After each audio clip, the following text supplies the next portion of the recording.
एक बार फिर आप सबका स्वागत है। देश की धार्मिक राजधानी, देश की सांस्कृतिक राजधानी, देश की सबसे जीवंत नगरी और अब तो देश की राजनीतिक राजधानी भी बन गई है। मैं काशी में इस वक्त हूँ।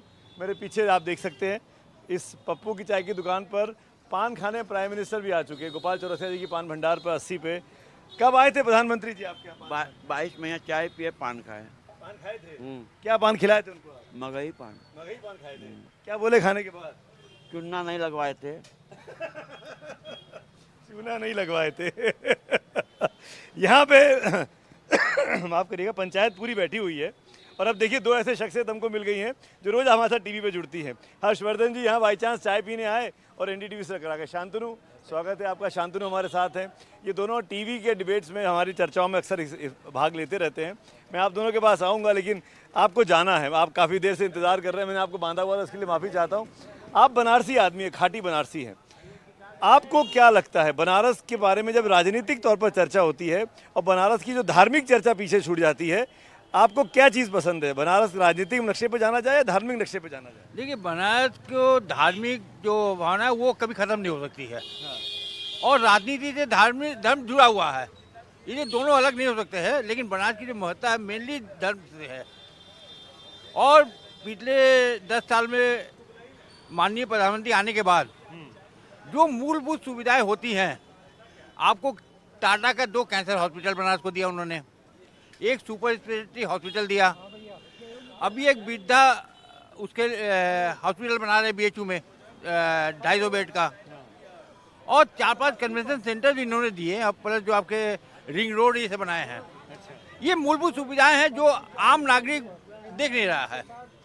और बाकी रोजगार बहुत बड़ी है इनके। ये तो बोल रहे थे रोजगार के अवसर और पैदा हो जाएं तो होंगे। मैं आप ही से पूछता हूँ। हाँ भैया, रोजगार के अवसर कैसे पैदा हो सकते हैं और क्या हो सकता है बनारस में? देखिए, रोजगार जिस चीज़ की आवश्यकता होती है, आवश्यकता ही आविष्कार की जननी है। अगर आवश्यकता होगी जिस चीज़ की, किसी भी विषय वस्तु की, किसी संदर्भ में, तो उस तरीके के लोग रोजगार अपना स्वतः बनाने लगते हैं। और फिर जो सरकारी नौकरी नहीं चाहिए, सब स्वतः रोजगार। सरकारी नौकरी जो है, आराम करना हो जिनको, वो सरकारी नौकरी की तलाश में रहते हैं। सरकारी नौकरी है कितने %? वही तो पूछ रहे हैं। यही तो पूरा विपक्ष कह रहा है। खाली होगी तभी ना सरकारी नौकरी, जगह खाली होगी, लोग रिटायर्ड होंगे। जैसे ये रिटायर हुए तो इनकी जगह खाली हो गई, कोई और आया, तो उसी तरह जगह खाली होती रहेगी, योग्य लोग जाते रहेंगे। आपको क्या लगता है कौन से अवसर और नौकरी के पैदा हो सकते हैं? देखिए, नौकरी के अवसर, रोजगार और नौकरी में एक सरकारी नौकरी की भी चर्चा हो रही थी। वो संभव नहीं है कि हर किसी को मिल जाए, और जिस तरह से पॉपुलेशन बढ़ रहा है उसको देखते हुए अवसर भी तो सीमित ही रहेंगे।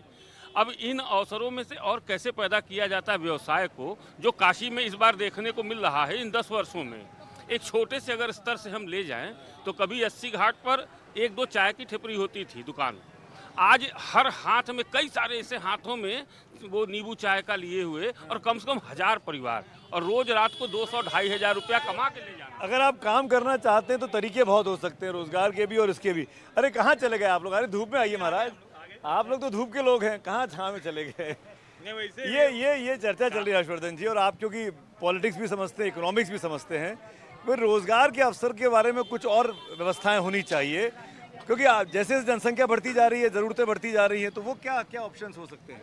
अगर काशी की स्पेसिफिक बात की जाए। देखिए, मुझे लगता है कि काशी के लोगों को तो सब बड़ी आसानी से समझ में आता है, क्योंकि वो तो रोज़ जी रहे हैं। और जो भी 10-20 साल में, अब चूँकि जिस दुकान पे हम लोग बैठे हैं यहाँ तो अलग अलग वजहों से ये कुख्यात विख्यात सब रही है, लेकिन काशी के लोगों के जीवन की बेहतरी जितनी 10 साल में हुई है वो कल्पना से परे है।